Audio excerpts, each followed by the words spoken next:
listeners. Welcome to the Lone Screenplay Nominee Podcast, where we talk about films that were solely nominated for an Oscar in the writing categories. I'm your host today, Matthew Anderson, but you already knew that. And here we have today Meredith Loftus, who is supposedly a big Wes Anderson fan, apparently, from what I've been told of many sources. So welcome to have you on the show. How are you doing today? I'm doing good. I don't know who's telling you I'm a Wes Anderson fan because that's beyond ridiculous. How dare somebody say that about me?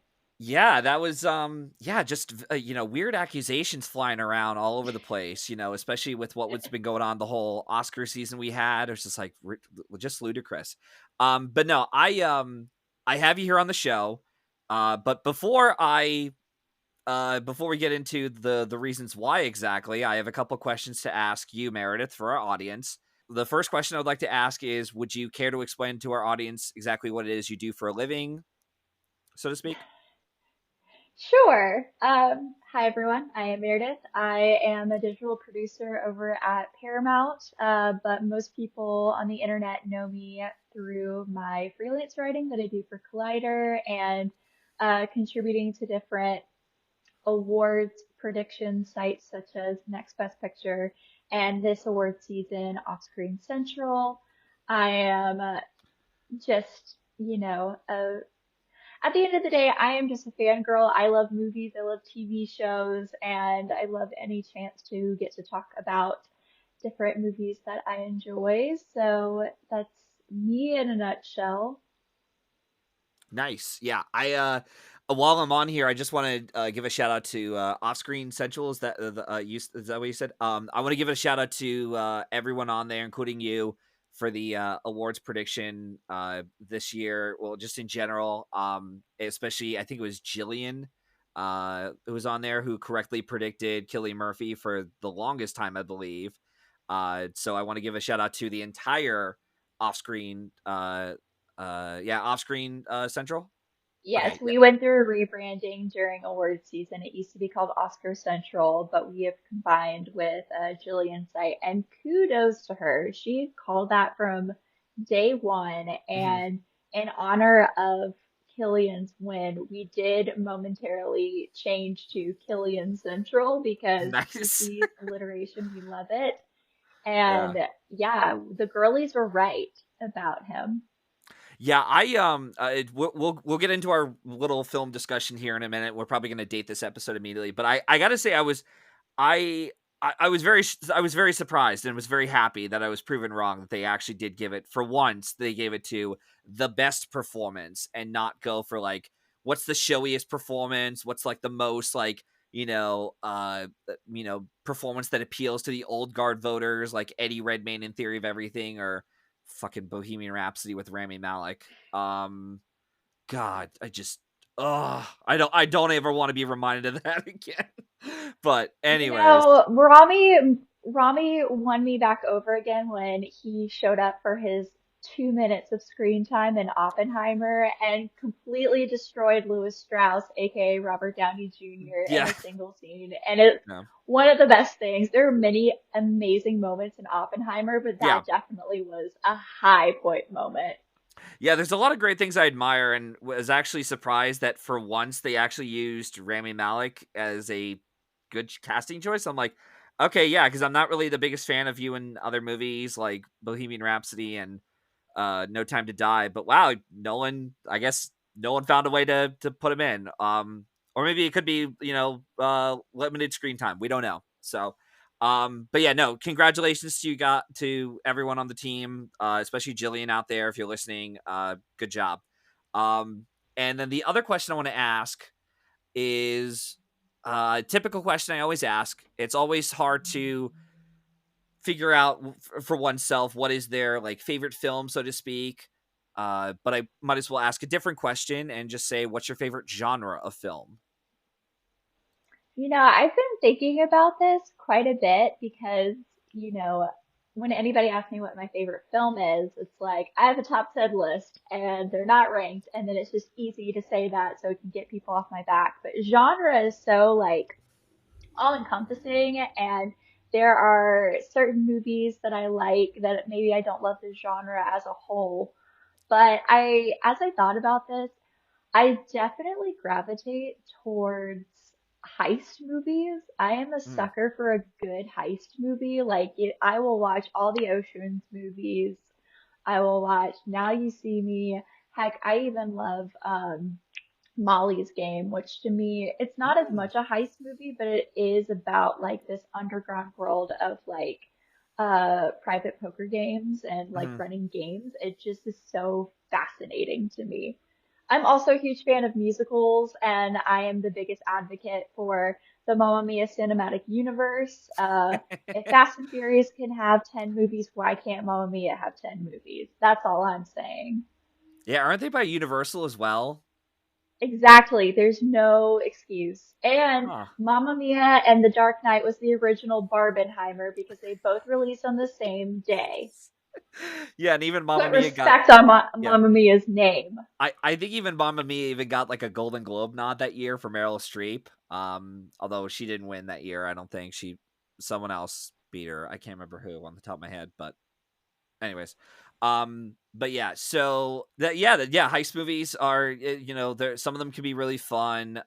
It's funny because like uh, yeah, like some of the best heist movies are really the ones that involve like almost like a filmmaking process, almost of like we got to gather the team, we got to here's our MacGuffin, here's our plans, here's what could go wrong, here's the plan, and then we're gonna sort of disassemble and say everything's going wrong, and then either the heroes of the film get away with said MacGuffin, or they fail getting the MacGuffin.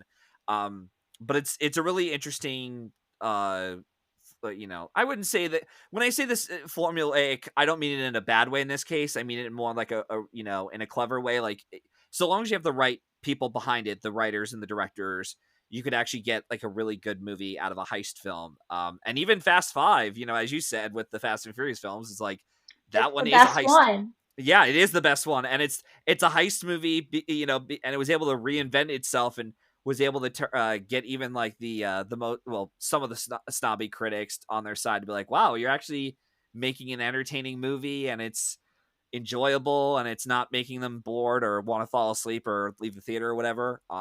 Yeah, I'm a huge sucker for those dumb movies. um, I am as well. Jason Momoa gave one of my favorite supporting actor performances this past year, yeah, but we had to give the attention to Ryan Gosling, so it's fine. It's all good. yeah. I did love that supporting actor lineup, but I would definitely if you had 10 spots, I would definitely put Momoa in over someone like maybe Charles Melton for May December, but that's a whole other controversy we could say, Ooh. because I will be covering May December down the road. For audiences out there, I'm going to wait until the WGA awards are announced so we could whether, because we don't know for right now, maybe May December is a WGA winner, or maybe they go with something else, but I'll give more of my hot takes on May December down the road. I've been teasing it for a little now, but yeah. Anyways, so Meredith, there's a certain reason why I have you on the show, and why I asked you to see if we could record after the Oscars. Um, and I figured I might as well say it right now. Wes Anderson is officially an Oscar winner. Woo! And High-fiving a million angels. It's about time. yeah, I figured it was about time, and I never told Meredith this, but I decided to improvise this at the last minute. I asked my brother for help in this. I'm not usually much of a drinker, especially for celebrating or anything, but I figured it was time that I get a little bit of a shot out for Wes Anderson. This is Bailey's Original Fresh Cream alcohol. I've Yeah, got this is some for LaCroix, so cheers. so this is for Wes Anderson. Congratulations on your Oscar win. Mm. Oh, And what a win. What a yeah. win I for him to win after all these years and then Yeah. not even be there because he started principal photography on his next feature film the very next day. That is king behavior, and I love my whimsical king so freaking much.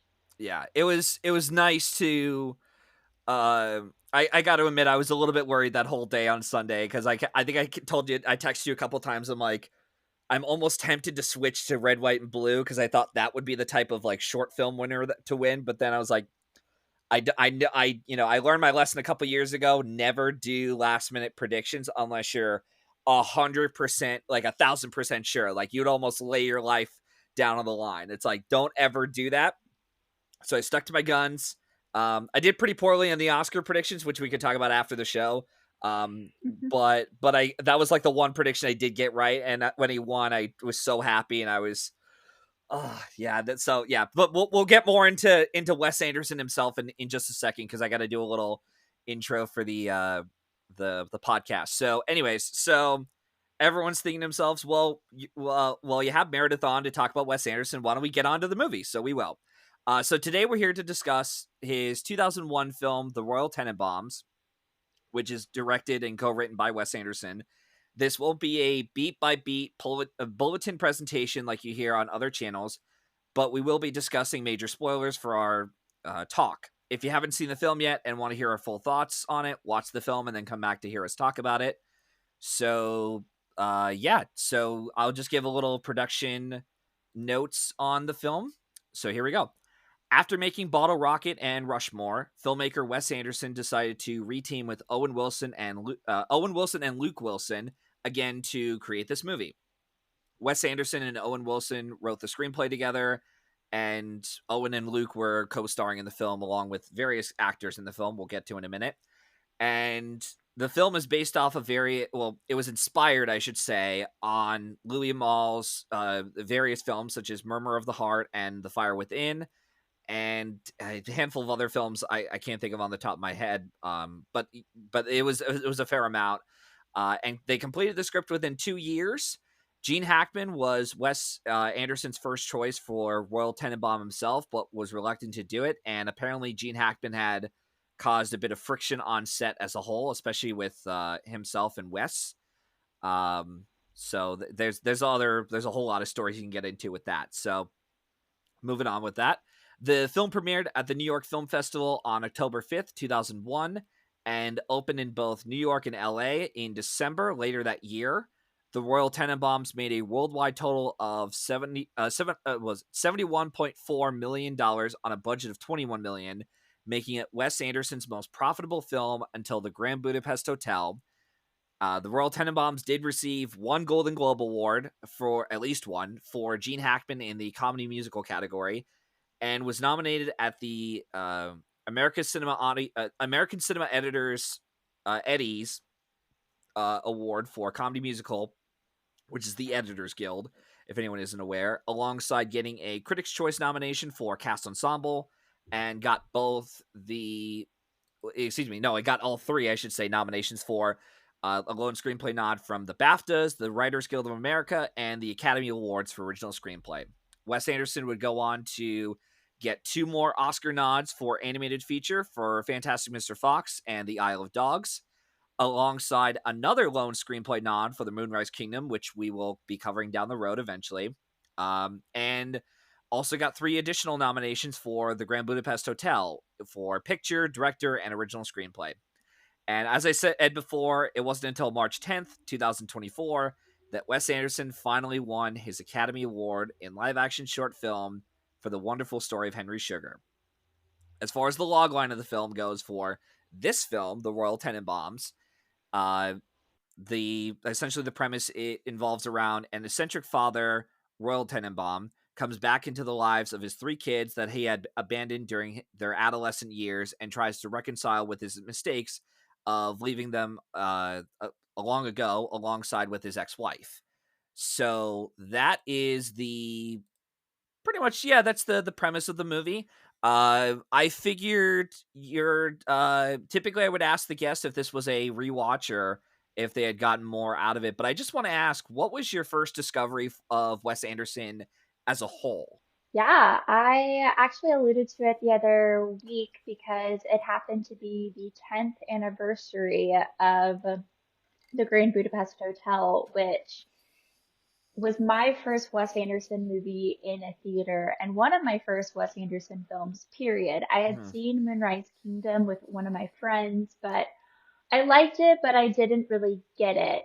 But then when I saw The Grand Budapest Hotel for the first time in a theater, it just rocked my world. I just could not understand how somebody could create something so intricate, something so funny, something so artistic and heartfelt as the Grand Budapest Hotel, which from there it springboarded me being like, okay, now I just need to watch everything he's ever made. And like Hmm. he became my first like director, the one that like if he's putting out a movie, I'm there opening day. There are plenty of people or plenty of Nolan bros out there, plenty of Scorsese heads, but my guy is Wes Anderson. I will always show up for him. So not long after seeing Grand Budapest Hotel, I went through as much of his filmography as I could get access to. And that is when I finally watched The Royal Tenenbaums for the first time. Hmm. Yeah, I believe my first Wes Anderson film was The Grand Budapest Hotel. I'd seen it in the theaters. I was under the influence that it was going to be like just based on the poster that my brother and I saw at the theaters. We thought it was going to be like a Clue ensemble movie, and well, we were half right. Because they are trying to solve the murder of Tilda Swinton, and trying to cover, what was it, get their name fixed. Yeah, no, I was very impressed by it. And yeah, like and that film got nominated for 9 Academy Awards, and it won makeup, production design, costumes, and original score for Alexandre Desplat. And yeah, that score win was deserved. Holy crap! And that was like another shock. I was not expecting them to go for. I think that year I predicted The Theory of Everything because I'm like, well, it won the Golden Globe, and they probably like their biopic, so they'll give it that. But nope, they gave it to Desplat. They gave it to the right one, in my humble opinion. Yeah. Oh, totally. Yeah. I mean, rest in peace, Johan Johansson, but they gave it to the right guy for sure that year. But yeah, I ended up seeing every Wes Anderson film except two. The only two I haven't seen yet are Darjeeling Limited, which I hear is decent. And what was it? Not Bottle Rocket. Rushmore. I have not seen. Really? Yeah. So I do want to revisit some of his other stuff. Like I remember Fantastic Mr. Fox being, when I first saw it, I was like, yeah, it was okay, but rewatching it, like the more and more, I'm like, yeah, I'm actually enjoying this a lot more. And last night, actually, right before we recorded our episode, I managed to, even though I was like I was on 3 hours of sleep the whole day. I managed to rewatch his Oscar-winning short again, The Wonderful Story of Henry Sugar, and yeah, the guy's a really talented filmmaker, and I understand a lot of people make fun of him for like his symmetrical, style of framing his shots, or even with his quirky, dialogue bits where it's like this wouldn't really work for his kind of writing works for film. It doesn't really work in reality. He's got the flashy production design, wonderful costumes, and really good makeup effects on his films. But yeah, the guy's a really talented dude, and I mean, as we'll be glowing about the whole review for this, I'm really glad that he was finally given his due. Yeah, so I assume you enjoyed or really loved Royal Tenenbaums, or actually, is this even your favorite film of his, or where would it rank for you? So, so the Grand Budapest Hotel is still my number one, but my number two is the Royal Tenenbaums. Okay. It has my top three really hasn't shifted in a really long time, and I mean I think the three that I have up there are high up there for a reason. I think Grand Budapest Hotel is the culmination of so many things that he had started that he finally perfected along the way throughout his filmography. And I think a big shift for him getting to that place for Grand Budapest Hotel really started with the Royal Tenenbaums. The Hmm. Royal Tenenbaums is this is the beginning of his big ensemble films about very eccentric family centered on them with, you know, adults stuck in Arrested Development, the kids often being much smarter than the adults, a very distinct color style, a distinct production design, especially their Tenenbaum house is just so iconic at this point. It's also the introduction of where he's starting to use books as the framing device for a lot of his movies, Yep. which he does in Grand Budapest Hotel. And at the center of it is this really oddball and morally questionable white male protagonist. But at the end of the day, when you watch these movies and you watch that character, you peel back the layers and you see that there is something genuine underneath there and the connections that he makes throughout the way. And Gene Hackman as Royal Tenenbaum is truly one of the better performances throughout all of Wes's filmographies. Like, Yeah. there is nobody else who could have played Royal Tenenbaum the way that he does, and which is why it's so devastating that like things didn't work out between him and Wes, because Gene Hackman would have totally been a part of his acting troupe for the, you know, rest of his career, but alas, we couldn't have that. Yeah, I'm pretty sure But short. I adore. Oh, sorry. I No, was go just ahead. Go gonna ahead. say, Sorry. I just adore this movie so much. We can get into more specific stuff in a little bit, but yeah, I highly regard the Royal Tenenbaums. I believe he retired. Gene Hackman did. He retired as a professional actor in 2004. His last movie was not Royal Tenenbaums. It was a political satire comedy called Welcome to Mooseport. Which okay, never seen it. Haven't seen. Probably won't. But yeah, no. Yeah, no, I enjoyed Royal Tenenbaums. I don't think it. I agree with you that Grand Budapest is probably still Wes Anderson's crowning achievement.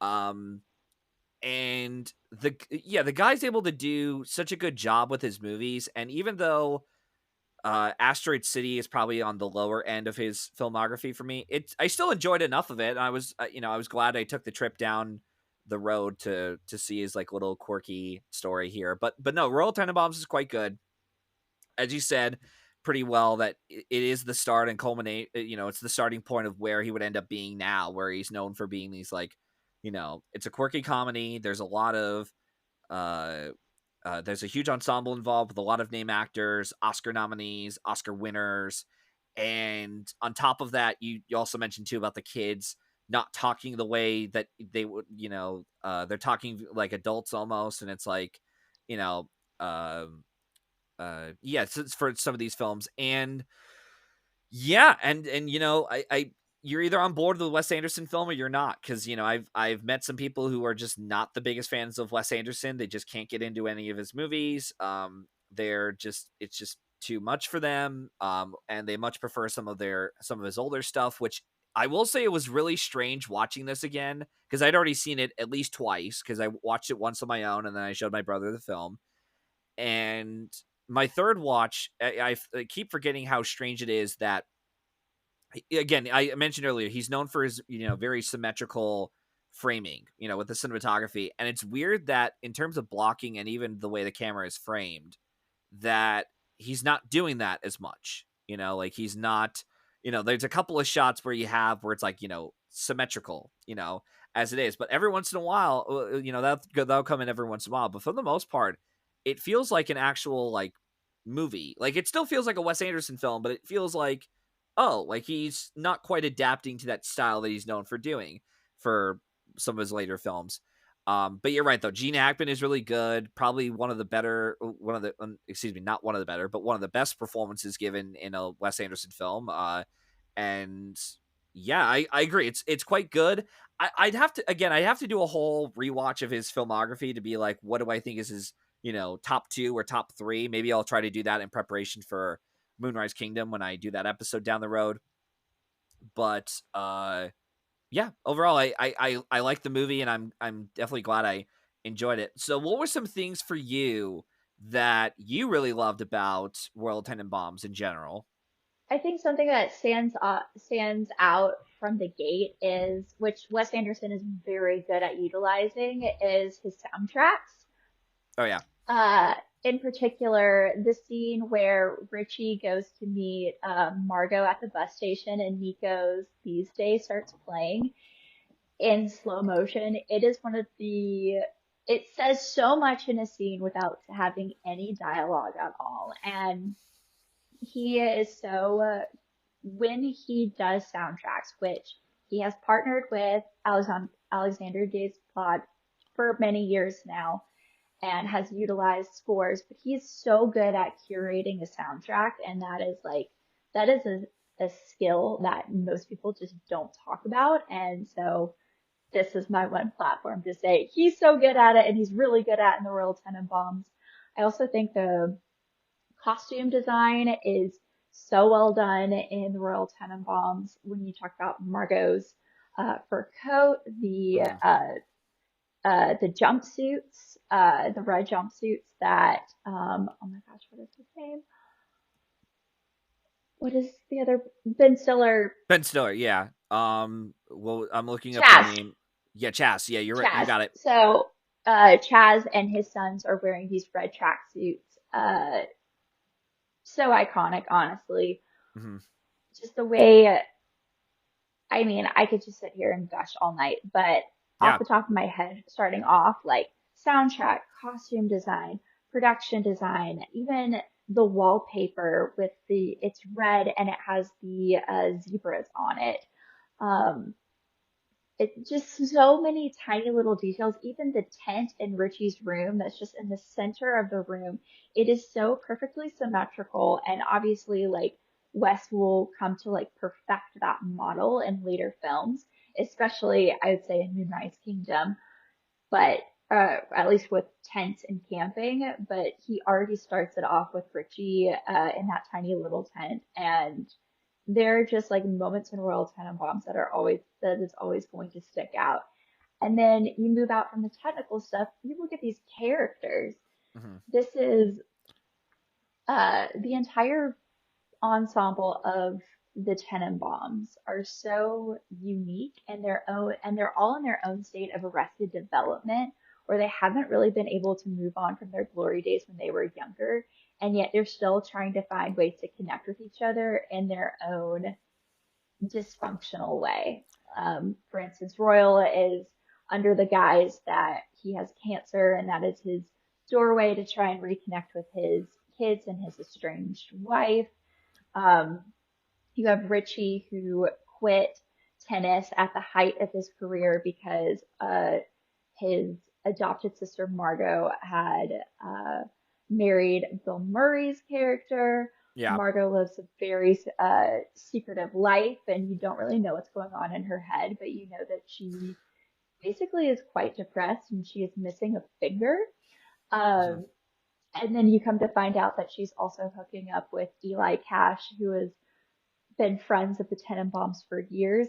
Also, one of my favorite lines from the entire movie is from Eli when we are first introduced to him as at his press conference for his new book, when he's like, "Well, everyone knows that Custer died at Little Bighorn.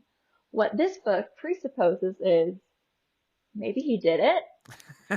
It is so Yeah. good. The delivery of it, Owen Wilson, the way he pauses, it is just comedic gold. And uh, he has proven to be an excellent collaborator with Wes Anderson, as far as which they co-wrote this script together. And it's Yes. clear that they both have that, they're so in sync when it comes to writing comedy out of the most mundane type of sentences. It is a skill. Um, yeah, I'm gonna stop gushing for right now. Like I can find more things, but I feel like that's a good jumping off point. Hmm.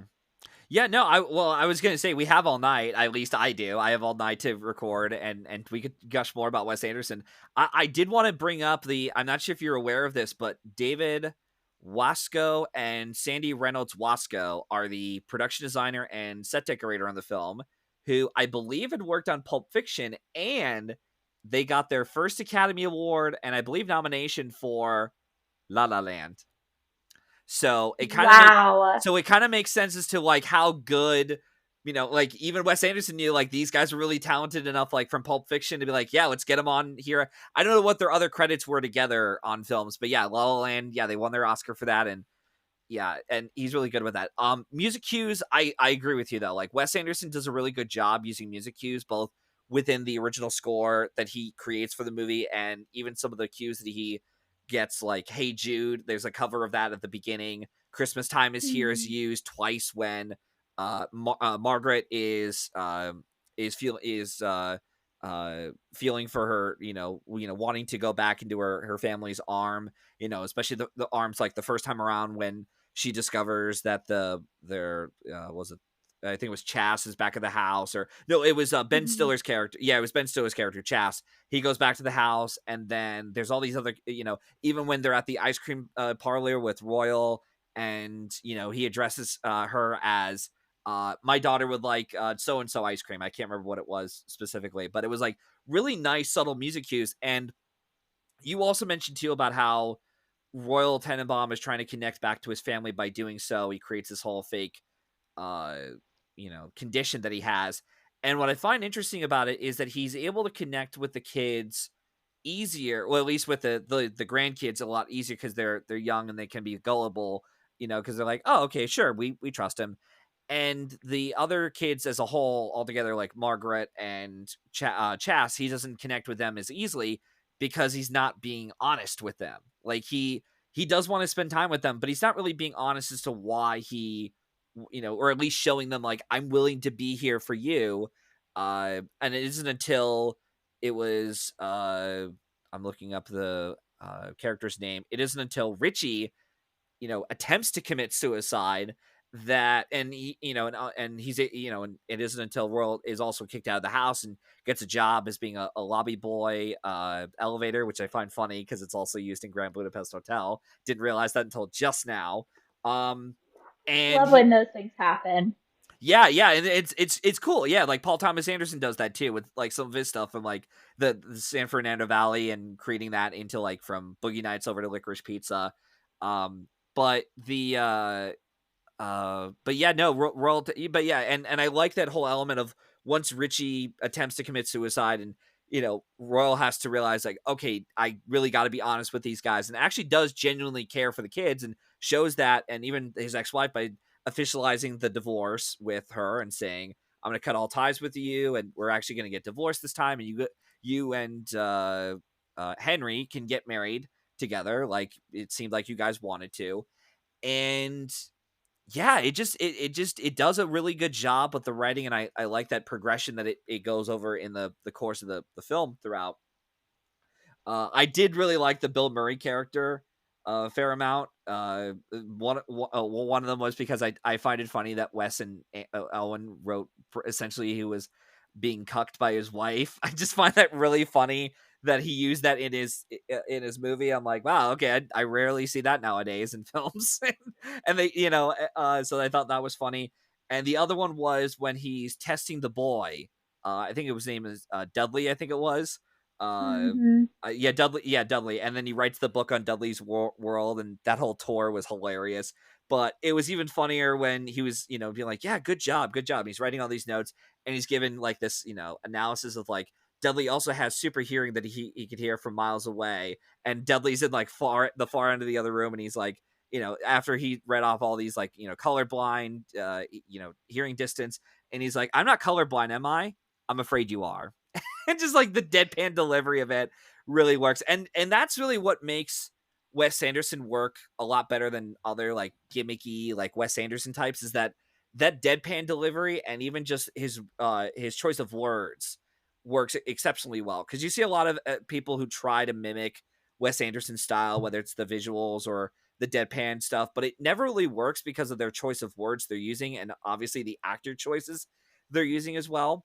um and West does a really good job with that, even if it is something as French Dispatch or Asteroid City, where it's like we've come to know this, but somehow I'm still invested enough in this. Like I'm actually still I still want to learn more about these characters, even though it's very much like here's the depressive alcoholic stereotype. Here's the lonely daughter. Here's the lonely girl. Here's the shy boy with inspirations and all that stuff. But I still get connected, or you still want to learn more, or see more about it. And I think it is because of that, chewy, almost like I described the holdovers as like a comfy sweater kind of movie you'd want to throw on, especially around the holidays. And I think that's kind of is the case with Wes Anderson. Even his weaker films, they do feel like this, like, snuggly, blanket you want to, cuddle up in, around like a cold season.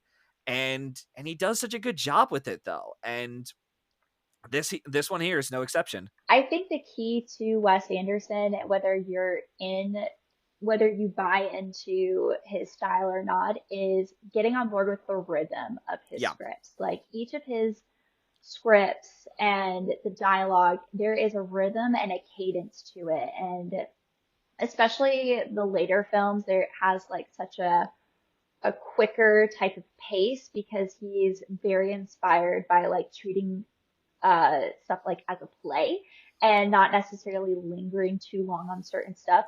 But even his earlier stuff, such as Rushmore, Bottle Rocket, and Royal Tenenbaums, there's still a rhythm and a cadence to the way dialogue is spoken. The vocabulary is a lot.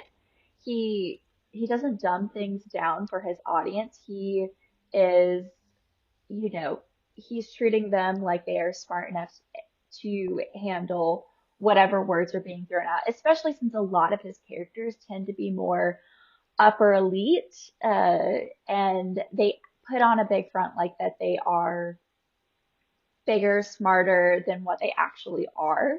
And so they kind of prop themselves a bit more, and which just highlights more of these characters' eccentricities. So last summer, there was this TikTok trend where people recreated Wes Anderson. They used a similar score, they used like tried to make symmetrical shots, you name it. And the thing of people are missing about doing those TikTok trends, yes, you can try to aesthetically match up to a Wes Anderson style, but you also have to get the characters, the dialogue, the story, the costuming, all of that works together in this symphony that makes a Wes Anderson movie a Wes Anderson movie. Like, it is not easy to replicate what he does. People have tried, and there are people who've come really close. I think Yeah. Autumn de Wilde, who did the 2020 Emma, she made aesthetically very similar to a Wes Anderson film and Hmm. did it in the frame of a Jane Austen movie. And I think it's really well done for that. But she's using Jane Austen dialogue, so it's not hitting the same type of notes that you would find in a Wes Anderson movie. Same with See How They Run, which was Oh, a yeah, that's right. whodunit that came out, which Yeah. Saoirse Ronan, also a great a Wes Anderson alum, was And in Adrian that, Brody, I and think. Adrian Brody as Yeah. well. Oscar winner Adrian So Brody. Oscar winner Adrian Brody, which they are they are well rehearsed with the world of Wes Anderson, so they fit very naturally into See How They Run, which tried to keep up with the cadence that you find in a Wes Anderson movie and similar visual beats, but not to the degree of the symmetry, the color story, even like score or soundtrack. So Hmm. yeah, I think that when people try to minimize like Wes Anderson's style or, critique him because he only does the same type of thing. Well, he's really good at it and it's really hard to match that. Hmm. So if you're so good at something, why not run with it? Why not find new ways to intricately do what you like doing, Wes, and make it appeal to more people? Like, I think his collaboration with adapting Roald Dahl stories are a perfect example of this with The Wonderful Yeah. Story of Henry Sugar and the other three shorts that came out, which honestly, I like the other ones a little bit more, specifically the Swan and Poison. I Hmm. think those are fantastic as well, but obviously I'm very happy he won for Wonderful Story of Henry Sugar. Dev Patel, Benedict Cumberbatch, uh, Ben Kingsley, perfect match for Wes Anderson. Like they belong in the troupe now. Like Yeah, and all wait, am I correct in saying that was the first time that he had collaborated with those actors, yes, especially that is Ben the first Kingsley? time. Wow. Okay, All three of those, Ray Fiennes and Rupert. Oh Everett. my gosh, what's his last? Yes, Rupert Everett. I He think it had was worked with Rupert Everett. them previously. Rupert Everett was in Asteroid City. That was his first Wes Anderson film, and Oh, Ray Fiennes, obviously, in Grand Budapest. I'm sorry. My mistake. It was Rupert Friend, not Rupert Everett. Rupert Wrong. Friend, Completely wrong different one. Ruperts. Oops, sorry. My bad. That was my mistake. I will say Rupert the Friend. yeah, but I would say the only one that I found that came like kind of close to like replicating Wes Anderson was like an SNL sketch that they did with Edward Norton. That was like the Yes, closest which any yeah, that was the closest anyone came to like replicating that. I don't know if Wes actually did direct it or someone did. But Edward Norton was in a couple of Wes Anderson's films with Moonrise Kingdom and Grand Budapest Hotel. But yeah, no, and the French Dispatch. yeah, He jumped in on Moonrise, and he's been in them ever since, which is fantastic. yeah. There's a couple other elements I do want to talk about with Royal Tenenbaums, and then I'll give the floor back to you. I did enjoy in terms of it's the way that some of it was structured, even from the technical merits. I liked the use of jump cuts when Richie, I believe it was, who's shaving his beard and trimming his long hair he's got. He's making it wet and putting like the what was it, like shaving cream on his face and such. I thought that was pretty cool. And yeah, so I like that a lot. And it was ironic that Chaz and Eli have their breakdown moment together and realize they had a problem when they're in the secretary's garden, and that was all because of the whole, Eli, high on drugs and almost kills Chaz's kids, and they end up running over the dog. Um, and yeah, but no, and what I also like too about Wes Anderson's filmmaking style, as that style to begin with, is that even in some of the darker moments he's able to find creative ways of bringing you back in with a bit of lighthearted humor without feeling forced. And I would also add too that even if you took away Fantastic Mr. Fox and Isle of Dogs for a minute here, his style of directing actually really works a lot. I didn't even realize this until I was rewatching Wonderful Story of Henry Sugar last night.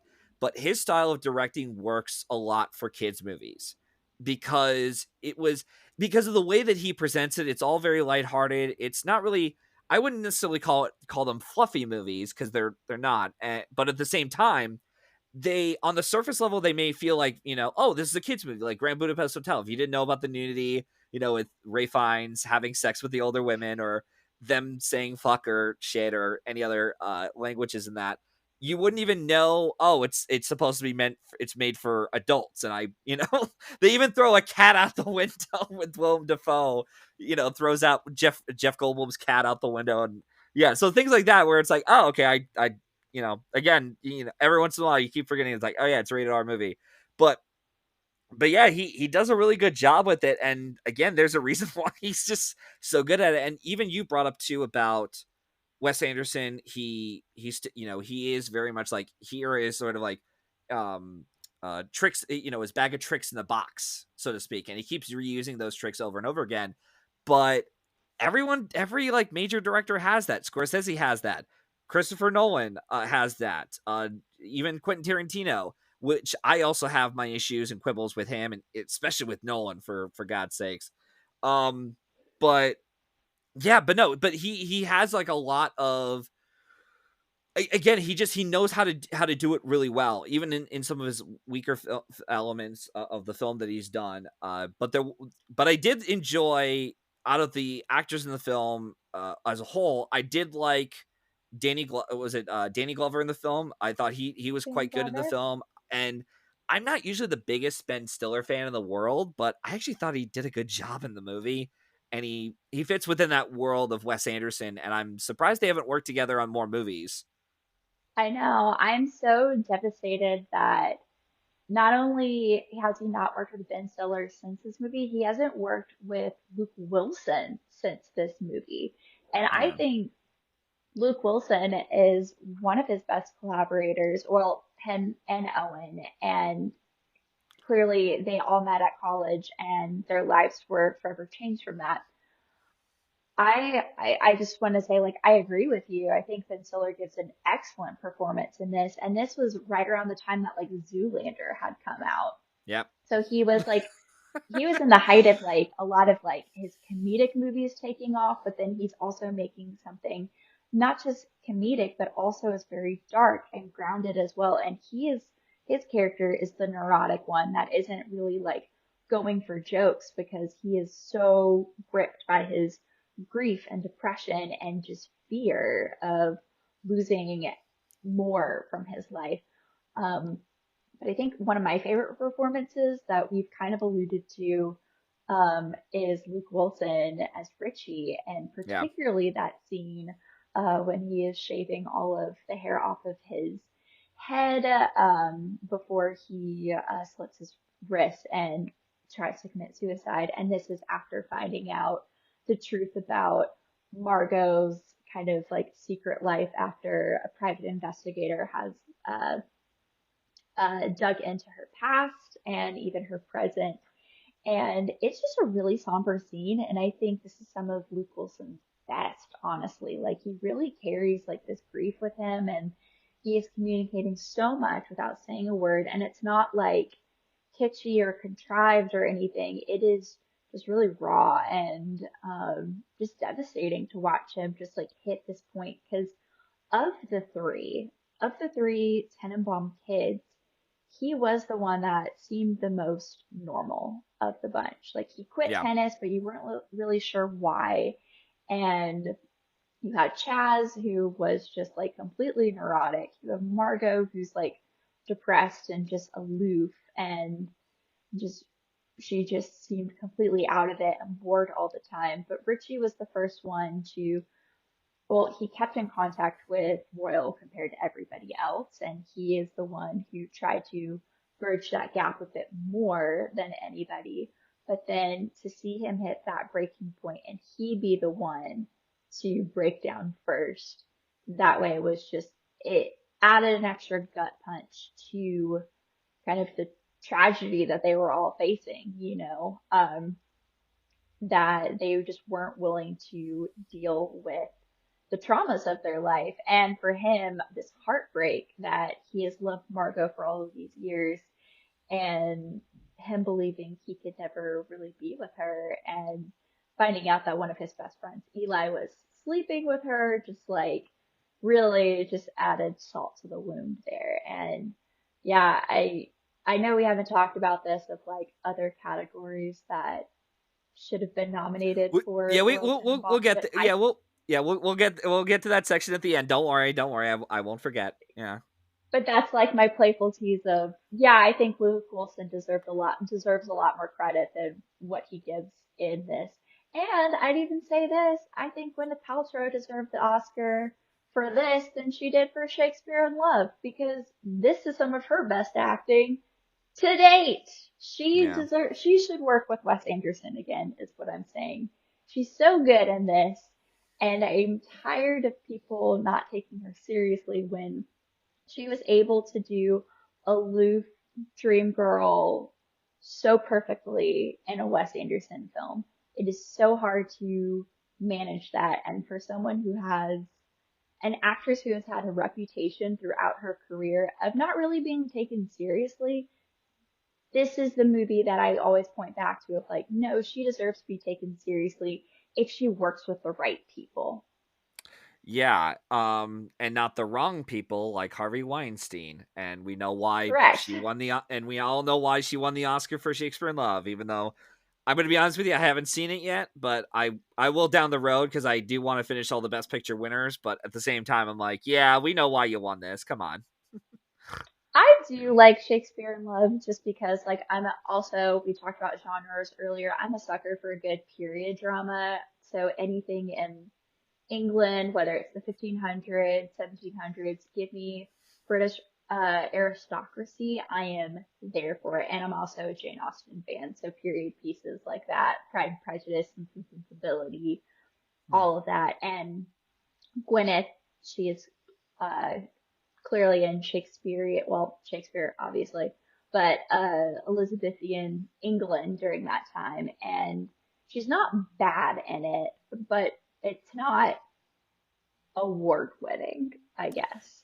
Yeah, that's what I've been told enough by some people where it's like, really, you won the Oscar, and weren't a lot of people claiming like Finegro Montenegro for Central Station, I think it was, and then the other one was Kate Mm. Blanchett in who was it? Kate Blanchett in Elizabeth was another one. Which that is my definitive Elizabeth. Kate Blanchett is so good in Mhm. Elizabeth. Yeah. Another one of my favorite movies up there. Throw that on the list. Yeah, I'll definitely be catching up. Yeah, that'll be a really interesting year to go down the rabbit hole to be like, kind of curious what happened here in this field. But anywho, yeah, a couple other things I do want to mention. Before I give the baton back to you for uh final talks on the film, and then we can talk about the awards prospects. If that's all right with you. I looking through here, one of the few things I did like about, well, one of the, again, we could talk about this forever, but we're not. So but anyway, so I did enjoy one of the, it was when the Ben Stiller character was turning off all the lights in the, when it was like 11:30, and then he turned off the light for his dad, and he's like, "What are you doing? It's 11:30, but lights out." And he's like, but I'm in the middle of the sentence. Well, you can finish it first thing in the morning." And I thought that was a good line, and I also really like the line that when Luke Wilson and Bill Murray's characters, they find out about Margaret's past, with her various marriages and her smoking habits and such, and her rebellious attitude. And I love the reaction that both of them give. And the first thing that Bill Murray's character says is, "She smokes." I just thought like, yeah, out of all the things you got, it's like that's the one that you're hung up on the most, not the various affairs or the marriages that she went through. No, no, no, she smokes. you so I thought that was funny. And even and Wes Anderson's, like you said too, like he's able to do serious pretty well, especially with his actors doing it. Performing these lines, like when Gene Hackman tells uh it was, I should say it's Royal telling Margaret, saying, just remember, Henry's not your father, and she goes, neither are you. And I thought, yeah, like Hmm. that delivery was good. And the other one I thought was great was when Henry was telling the ex-wife, who's played by Angelica Houston, her Oh, character's name Ethelene. was Etheline. Thank you. Etheline was, Henry was telling Etheline, like, have you told him about us? I would hope he's able to make it through this. And she goes, yeah, you're right. I'm not gonna be able to go with you tonight. And so she walks back into the house, and her what was it, like servant, I guess, Pagoda, is holding the car door for her, and as soon as she walks in, he just slams the door and he just walks back into the house, almost like, I'm not even gonna open this door for you. For Henry. So that was really funny, and I didn't even realize that. So um but yeah, no, I'll that was pretty much most of my notes that I wanted to give on the movie. But like I said before, we could talk about this movie for hours upon hours, but we're not, unfortunately. But I think that's enough material on my end. So I just want to pass the baton on to you. Any notes or final thoughts you want to give on the movie itself? Yeah, I adore this movie. You know, when I think about movies to introduce to people in order to get them a taste of somebody's filmography, like Royal Tenenbaums is high up there for me of what I would say this should be your first Wes Anderson movie. Because so much of the tenets that will come up in his movies, similar actors, similar themes, similar shots, similar styles of filmmaking that he does. It's all found here. And while Bottle Rocket and Rushmore definitely paved the way in a lot of ways, this is the one that I think is ground zero for when we get to Life Aquatic with Steve Zissou, Darjeeling Limited, Moonrise Kingdom, Grand Budapest Hotel, Asteroid City, The French Dispatch, all of those just really they find their grounding. You can find all traces of those later movies in Royal Tenenbaums. And I think at the end of the day, it's just a really earnest, sweet movie watching this man attempt to connect with his family. And then you see how it becomes genuine over time. You see how this family, despite their dysfunction, despite their eccentricities, and despite just the trauma that they are holding on to, like they really do deep down care for each other. They try to act independent of each other, but they're at their best when they are together. And that's why I think this movie works so well. And especially the ending scene when they come together for spoilers, Royal's funeral, like you Mhm. see that love still there. And I think it's really beautiful. And yeah, I think Royal Tenenbaums is a must watch if you are diving into Wes Anderson and probably the best place to start. Yeah, it's ironic too about Royal's death when he dies, pretty much just like, having fun with his one of his children, and he has like a heart attack I think in his 60s, instead of like having like any kind of cancer or whatever illness that he had, terminal illness that he had lied and fibbed to the family about in order to get back into the circle of the Tenenbaum family. But yeah, no, yeah, it's like like you said, it's a nice little movie, and it definitely is. I do personally think that Grand Budapest is probably a pretty good start into Wes's filmography, but if you are interested in seeing more of his films, I would definitely recommend this alongside with like Fantastic Mr. Fox, Hmm. some of his other stuff that I'm rattling off in my brain. Maybe I want Moonrise to Kingdom say a would be quick one. thing. Yeah, good. I want to say a quick thing about Royal's death scene. I really love that it was Chaz that was with him. Yeah, Uh, I think that thematically worked so well, and it hits even harder because he was the one that really held the hardest grudge against his father, and then you got to see him finally let him in at the end, like riding on the okay, riding on the dumpster truck with his sons as well, and the fact that Chaz was the one with him and watched him go, like you see it in Ben Stiller's face, like it just like it means so much to him, and it shows how much like he finally let his walls down in order to be with his dad and let him back in. And it wasn't anything like spiteful that it happened, or he wasn't re-traumatized like how he lost his wife. Like this showed a lot of healing and growth, and I just adore that scene so much. Not the fact that like Royal died, but more what this meant for Chaz, like, and yeah. his entire character arc.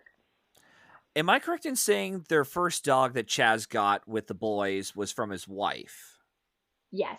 Okay, then I was gonna say it's interesting that thematically he gets a new dog from his dad, with Hmm.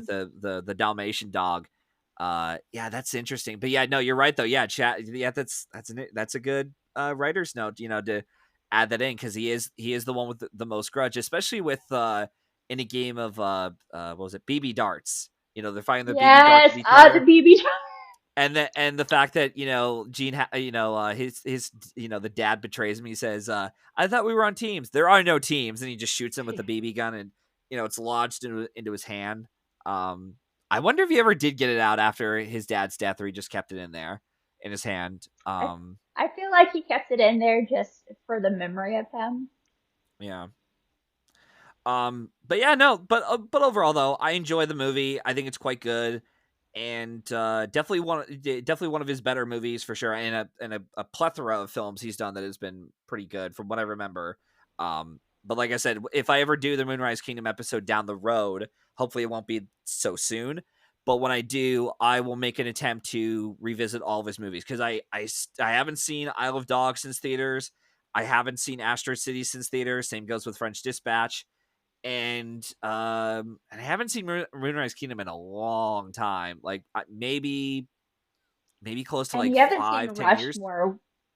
You haven't seen Rushmore, which is a No, lot of people's like top Wes Anderson film when they talk about yeah, the filmography. I have a hot take that will not do kindly to those people, but that's neither here nor there. But you owe okay. it to yourself to explore the filmography. And he only has like 11 films, which is it's not as overwhelming as other directors' filmographies. Like Scorsese or Spielberg or um, who's another guy? Her Fincher. David Fincher. Um, Yeah. Wait, David Fincher. Actually, I think I finished all of David Fincher's movies. Um, nice, yeah, I managed to. The last one I had to do was at the time was Girl with the Dragon Tattoo. I finished it in like a Thanksgiving break in when I was in like community college. I think it was like 2016, 2017. I was like, I finally finished nice. all of his movies. But yeah, but I've been catching up with him. I saw Mank and I saw The Killer, but anyways, but yeah, no. Overall, I would recommend the Royal Tenenbaums, and obviously you as well. So before we sign off, I just want to do like a sort of like a sort of a deep dive almost with the Royal Tenenbaums, and in terms of the awards consideration or potential this film could have had. And one of my questions I wanted to ask you while I'm looking up some stuff uh, was, would you think, even though I already know the answer, but just to restate it, just to reinstate it for the jury here at the grand court here, do you think this was a worthy nomination for its category? 100%, 100%. And I'm so glad that this was his very first nomination. I think it is so worthy of the original screenplay nomination. And I think this script in particular, being the first one to do it, it just shows a lot of promise of where he was able to go and to be able to win over Academy members to like get behind kind of like the eccentric stories that he would later be known for, but they found enough in him here to give him this type of honor of a nomination, which, fun fact, he was also nominated next to Christopher Nolan and his very first Oscar nomination for his script with his brother Jonathan for Memento. So the fact that both of them got their first nominations for original screenplay at the same award show, or for the same award year, and then in the same award year they both got their first Oscars, that is cinema, baby. That is full circle moment. That is the stuff that like you can't write, but it happens. And I really hope they are best friends because of it. I was about to say that before you said it, and you said that Sorry. as soon as you said that record, I'm like, God damn it! You stole my thunder. I was I'm literally about so to say that sorry. as soon as you were done with your sentence, and I was like, damn it. So, anyways, now you're good. But yeah, I that was also another thing too. I didn't even realize until they both got nominated together. I was like, holy crap! This is the first time they've ever been nominated, and they've never been nominated in the same year ever.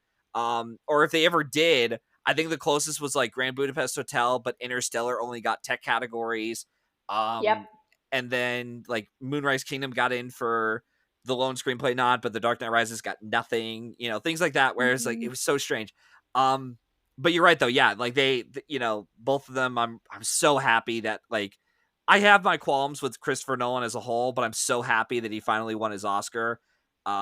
Even if I don't think it was for the right film, I thought it was, top 4 of his, but still, I'll take it. Not everyone's gonna win their Oscar for their best work. Look at Al Pacino, look at Paul Newman, um, and Look at Scorsese. yeah, it's great. And what's funny too, not to get on a side tangent here, but even Scorsese, he literally like paralleled what Christopher Nolan did. Like where it's like, or excuse me, Christopher Nolan paralleled what Scorsese did, where it's like you're recognized in some tech categories, you got like an acting win at least once, but it isn't until you do like a movie that appeals to the Academy members. In the case of Nolan, it was to do a World War II biopic, and it just because of the competition though, and there was a lack thereof, and your film happened to be one of the more popular films that year, you just sort of got your way into the category, and then it was like, yeah, you're winning this. Like no one's gonna beat you. You have no competition, and the Academy has no excuse to say, screw him. You know what? We like his films, but we don't love his films. So please go back to your cave and your cave of wonders and keep making your little silly sci-fi films. But yeah, no, it was nice to see both of them finally win, which I was very happy for. Even though if one of the outcomes in the case of Nolan was pretty obvious he was going to win it, whereas Wes Anderson was like, yeah, this might happen. So yeah. So any other nominations that you would give or potential nominations you would give for the Royal Tenenbaums? Yes. So I would I would definitely nominate it for best costume. Okay. I think costume design is fantastic. The costume design is fantastic. I mentioned the red tracksuits. Each of the characters have their own unique style, and they pretty much wear the same thing for most of the movie, and you can still point them out of the crowd. That is a sign of a really good costume, something that stands out that way. I would say production design as well. I think the Tenenbaum house in particular is a great example of production design and just all the small little details you find in that house that feels very lived in. Um, as far as acting goes, I if I were part of the Academy, I would nominate Gene Hackman for Best Actor, Luke Wilson for Best Supporting Actor, and potentially also throw in there Gwyneth Paltrow as Best Supporting Actress. Though, if I had to pick between one of the supporting actor nominations, I would give the edge over to Luke Wilson because I do think he just does a phenomenal job in Royal Tenenbaums. And I mean, I am biased. I would be like, best director as well, best picture as well, because look at how Royal Tenenbaums has held up over Godsford Park. Dang it. Um, Or Beautiful but Mind. that, or A Beautiful Mind. Like, it is held up so much more than those other two films. But then Mm. again, I'm also biased, so maybe that is still somebody's favorite movie. To them, I say, I love that for you. Glad you have that cemented in history. But I feel as though Royal Tenenbaums has held more weight in the long run than those films have. But if Yeah. I can't do Best Picture and I can't do Best Director, I would be so satisfied with those other categories as well. Yeah, I was gonna say in the case of lead actor, I haven't even seen the entire. Was I saw Training Day? I remember really liking that performance a lot, but we know why Denzel Washington won that year. It's because Russell Crowe had a temper tantrum at the BAFTAs, and even though he won every single precursor there was, and then voting was still going on, and he threw a BAFTA producer up against the wall for cutting his tribute speech to Richard Harris, I think it was, and or it was a buddy of his, and yeah, that's what cost him his second Oscar. And then they're like, all right, who's our runner up? Denzel. All right, let's give it to him. We haven't given it to him for Malcolm X, which is what we should have done it for, but we couldn't do that because Al Pacino never won an Oscar, and it's like we love this movie so much, so screw it. Um, and then supporting actor. You know what's funny is that this year I didn't even realize this until now. There's actually a couple of other parallels from this year and the year that Nolan and Wes Anderson finally got their Oscars. Another parallel was, I believe this is the only other film that Jonathan Glazer has directed that got nominated for any kind of Oscars to begin with. Sexy Beast got nominated for supporting actor, No way. for Ben Kingsley. And much like the adapted screenplay category, they didn't pick the best picture winner this year, but they did go for the most audience friendly, broader film within such a competitive lineup. Like, this year we had Poor Things, Barbie, The Zone of Interest, Oppenheimer, and they went with American Fiction. And this year they got Ghost World, which I will be covering down the road, and I may be talking about this ceremony again. um, they have In the Bedroom as well, The Lord of the Rings, The Fellowship of the Ring, and Shrek, which was kind of a breakthrough for an animated film getting in for adapted screenplay, because Toy Story, I think, was the other animated film that got in for original screenplay. And again, they just went with like the most audience friendly, broader film that appealed to Academy members. Um, and but no, I keep forgetting. Yes, Jonathan Glazer he directed Sexy Beast, which I'll watch down the road for sure. And I did mention to you in a it was like, I think a couple days ago, I was going to try to get caught up on the other nominees for the original screenplay category, because the only ones I have left are Monsters Ball, which got Halle Berry her Oscar, Amelie, which I haven't seen yet, and I own Gosford Park. I'll get to it down the road. In fact, I might even actually get through those films in time for the Ghost World episode, whenever that is, because I think I purposely bought a copy of Ghost World just so in case anyone is up for grabs. I'm like, all right, I'll cover it. But yeah, I'm looking through to see if there's anything else there was that I missed of this year. Um, yeah, really, really fascinating year. Oh, and another parallel, Lord of the Rings, The Fellowship of the Ring, and Oppenheimer got 13 nominations. They won cinematography, but they didn't win in production design or costumes. Um, Mm. and what was even funnier about the Oppenheimer win was, first off, I had to go on a little tangent here. I recalled a buddy of mine. I told him, I think it was maybe a while back, or maybe it was a couple of weeks ago. I said, the moment I saw the Oppenheimer trailer in front of Guardians 3 with like the extreme close up on Killian's face and everyone in the background was blurred, right then and there in the back of my brain was like, this is going to win cinematography at the Oscars, isn't it? And I was like, and then down the road, I was like, yep, call it. And yeah, and it just, if anything, it just kind of proves my theory of like the films with 13 nominations, if they lose production design, they usually lose it to like the flashiest film in the lineup. Because it also happened with, what was it? Forrest Gump was 13 nominations and it lost production design to Madness of King George, I think it was. And there's a couple Mhm. others out there, but um, yeah, just some like fun parallels. I was like, wow, I didn't even catch that, and even with the Glazer one. But anyways, any other thoughts on the awards chances or even the award ceremony of that year that you have? Or I mean, I love that Nicole Kidman was nominated for Moulin Rouge because that's my favorite Baz Luhrmann movie and probably the only one I really love of his oh in general. But that's another tangent of, having qualms with the director. But I do appreciate that he has his own style of way of doing things. So props to him because that's why I love Wes Anderson. I love his style and the way that he does things. So Moulin Rouge, I think, is like a perfect Baz Luhrmann movie. And then everything else is like, why are we doing it this way? But that's yeah, would you also neither include here nor Elvis there. in that camp? Yes, I would.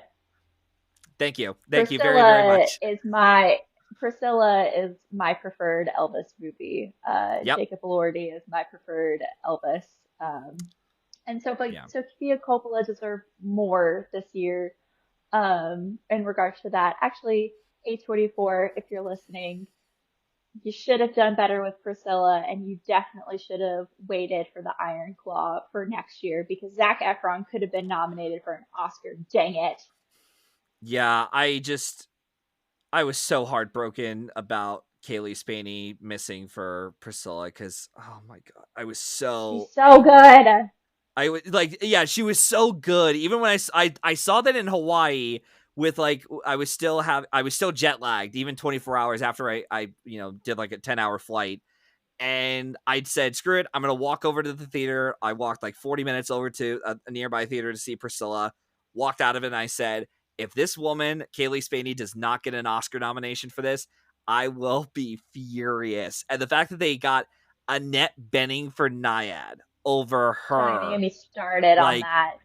oh, I really hope she never wins an Academy Award for pulling that campaign shtick. I mean, there were other factors as to why Priscilla wasn't in the awards conversation, but I just, Annette Bening, please, just, and again, Annette Bening might be the nicest person in the world, and she is a very talented actress, but I hate that nomination so much. And I haven't been Mm. this infuriated over an acting nomination, snub, especially in the lead actress category in a while, because it's not usually and for the record, I do like the lead actress category, but it's just, of the categories overall at the Oscars, it's not one that I particularly have much passion for, only because I'm not that invested in the category, and I don't go out of my way to see every lead actress contender.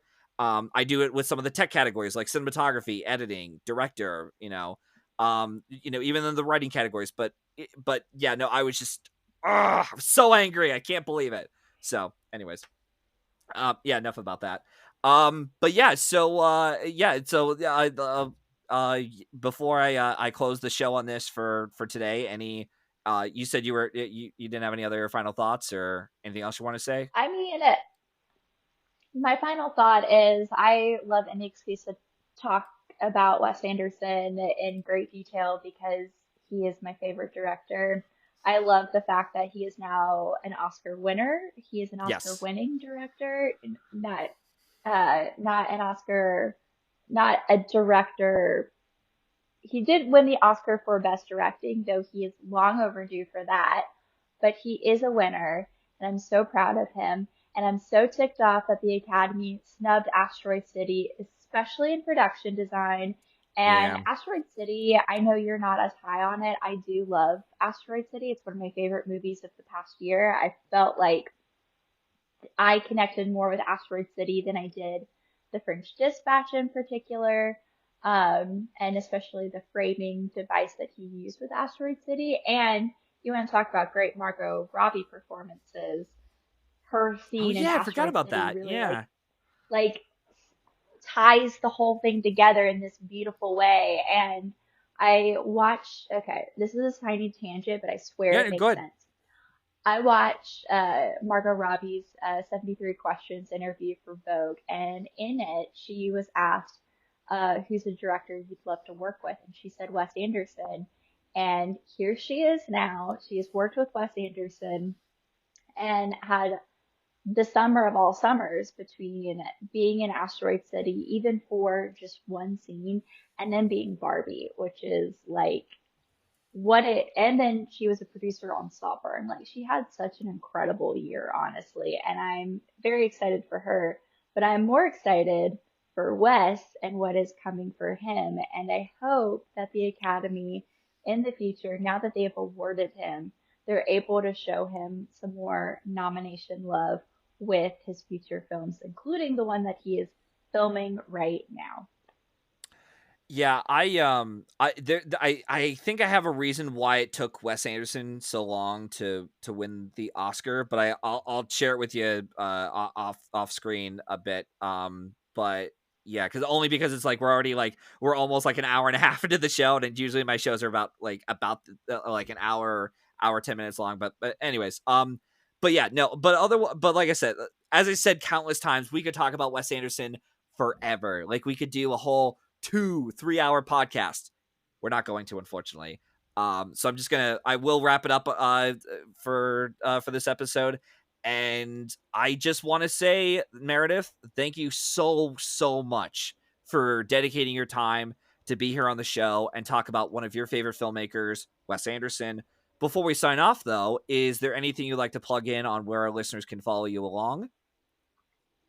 Yeah, absolutely. You can follow me on Twitter, Instagram, Letterbox at Meredith Loftus. You can read my features over on Collider. I would say you could check in on my Oscar predictions on Offscreen Central, but the season is officially done. So we'll see what else I'll throw that way on Oscar Central. And I do write for Marvelous Geeks as well, so you can check out my writings there. And yeah, I used to have a podcast called Fangirl Forum where I talk a really long time about things that I enjoy. And I have not recorded an episode in 2 years, but you can find all my episodes on Apple Podcasts and Spotify. And yeah, once again, Matthew, thank you so much for having me on. This was a lot of fun. Yeah, my pleasure. Like I said, it was great. The moment I found out that you were a diehard Wes Anderson fan, I'm like, all right, he's could potentially be nominated and could potentially win an Oscar for The Wonderful Story of Henry Sugar. Maybe he might win, and if he does, we could celebrate. But if he didn't, then we could at least grieve about it for an hour or so. But I'm glad we got the former. I'm glad we were able to celebrate his win. So that's good. So as for me, you could follow me and the show through Linktree under @Matthew995, where you could follow along on all my social media accounts such as Twitter and Letterboxd. On the same site, I provide a link for where you could listen to more episodes of the show. And if you're interested in being in the hot seat like Meredith has tonight, let me know, and hopefully we can arrange that happening soon. In the meantime, we hope you enjoyed listening to this episode, and we hope to see you at the movies. Take care, guys.